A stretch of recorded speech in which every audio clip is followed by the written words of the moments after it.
Some people believe revenge is loud, explosive, violent. But real revenge? It's quiet.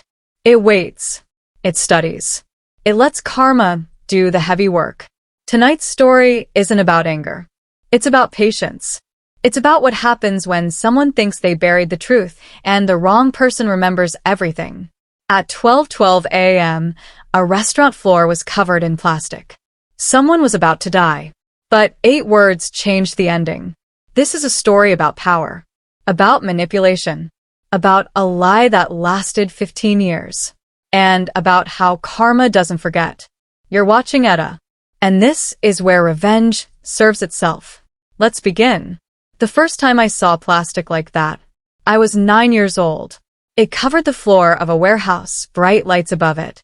No windows, no air, and my father standing in the middle of it. The second time I saw plastic like that, I was holding a pen. The third time, someone else was about to die on it. This happened at exactly 12:12 a.m. And if I had written 7 words instead of 8, there would have been a body on that floor. And I would have been next. Azure Bay Grill closes at midnight. But powerful men don't follow closing times. At 12:10 a.m., I walked into the back hallway. And the floor was covered in plastic. Not random. Measured. Edges taped down. Clean. Prepared. Plastic is not just for blood. It is for control. It tells everyone in the room, this is planned. This is certain. This is happening. I knew that message. 15 years ago, men told the same story. They said my father stole $10 million. They said he betrayed Alessandro Moretti. They said he ran. They were wrong. My father never ran from numbers. He respected them. He memorized one account number like it was sacred 4471. I used to repeat it like a phone number when I was a child. I did not know it would save a life one day. The back door opened. 6 men walked in. Heavy boots. No wasted movement. No words. Men who already accepted what would happen tonight. Then Alessandro entered. Calm. Press suit. No anger in his face. That was the part that terrified me. Anger is emotional. Calm is decided. He sat at table 4. My father's old table. Not a coincidence. A message. Dominic was dragged from his office. Lip bleeding.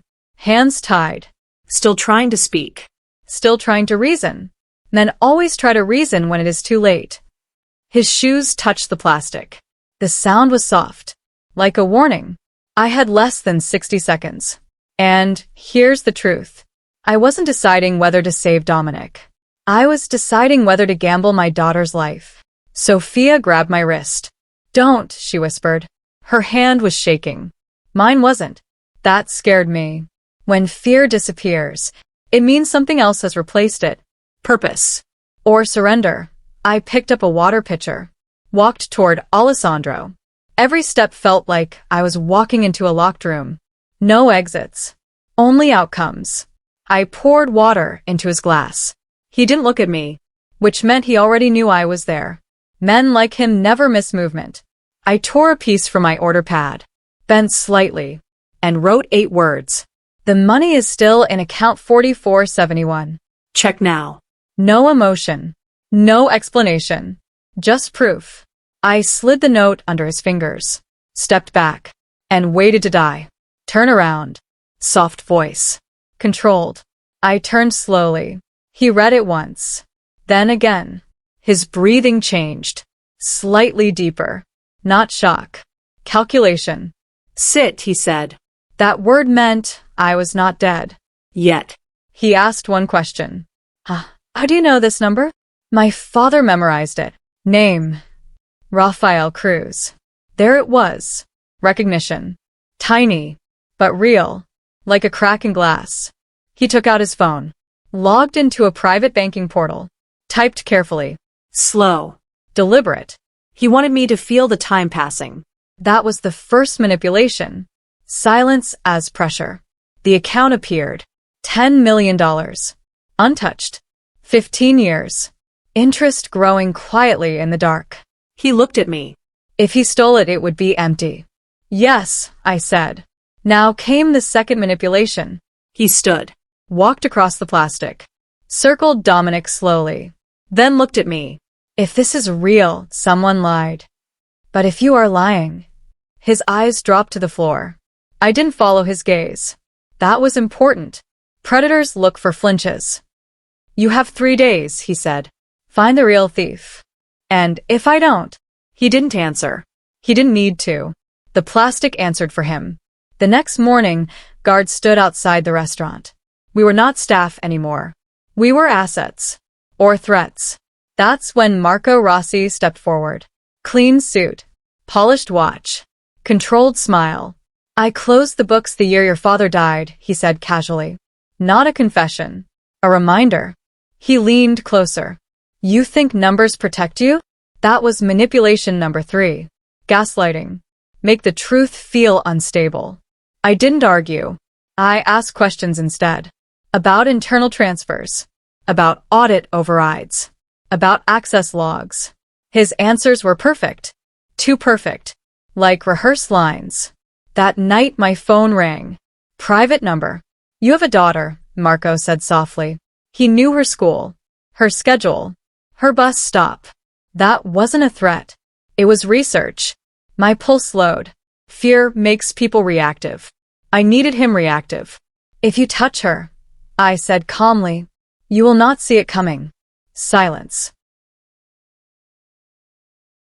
Then breathing. Faster now. He expected panic. He got control. Afraid men make mistakes. Arrogant men make bigger ones. I accessed archived records. Marco had override authority the night my father died. He froze the account. Then reported it empty. Paperwork can lie, but timestamps can't. He counted on no one checking. He counted on fear lasting forever. He didn't count on a daughter who memorized numbers. 3 nights later, 12:12 a.m., the plastic returned. This time, I wasn't surprised. I was prepared. Alessandro sat at table 4. Marco stood behind him. Calm. Confident. He thought he had already won. You have 1 minute, Alessandro said. I placed a folder on the table. Bank access logs. Override approvals. Device IDs. Marco's initials everywhere. MR. Like a signature he forgot to hide. Marco laughed. But his hand touched his jacket. Subtle. Nervous. Check his device, Alessandro said quietly. A guard stepped away. The silence grew heavy. Plastic shifted under someone's shoe. That sound again. The guard returned. Whispered in Alessandro's ear. And that's when Marco moved. Gun out. 1 shot. Chaos. Chairs falling. Men shouting. Another shot. Then, silence. Marco lay on the plastic. Blood spreading slowly. Contained. Controlled. Like the plan he thought he owned. Alessandro stood over him. You threatened a child, he said softly. That was your mistake. 1 final shot. Clean. Decided. The plastic did its job. But this time, it wasn't for Dominic. It wasn't for me. It was for the man who thought fear was permanent. 2 days later, I was called into a private office. No guards. No weapons visible. Just silence. You stopped an execution, Alessandro said. No, I replied. I redirected it. He smiled slightly. You think long-term, he said. Most people think short-term. He offered me a choice. Leave. Disappear. Take my daughter far away. Or stay. Manage more than tables. Manage risk. Manage loyalty. Manage numbers. The same numbers that killed my father. And saved a man 3 nights ago. I thought about fear. How it freezes most people. How it shapes cities. How it keeps lies alive for years. I'll stay, I said. But I choose who stands on plastic. Long silence. Then a small nod. Respect. Not friendship. Respect. The first time I saw plastic, I was powerless. The second time, I interrupted death. The third time, I understood something. Power isn't loud. It doesn't shout. It waits. It studies. It calculates. And when it moves, It moves once. At 12:12 a.m., 8 words stopped in execution. But they started something else. And next time the plastic comes out, I won't be stepping carefully. I'll be the reason it's there. Revenge doesn't always come with shouting. Sometimes it comes with patience. The truth waited 15 years. It didn't need rage. It didn't need chaos. It just needed the right moment. And at 12:12 a.m., karma collected. The most dangerous people aren't the loud ones. They're the ones who watch, who calculate, who remember. If you believe karma always finds its way, you're in the right place. This is Etta, where revenge isn't taken. It's served. If this story stayed with you, subscribe and share, because the next one might be even darker. Until next time, trust the silence.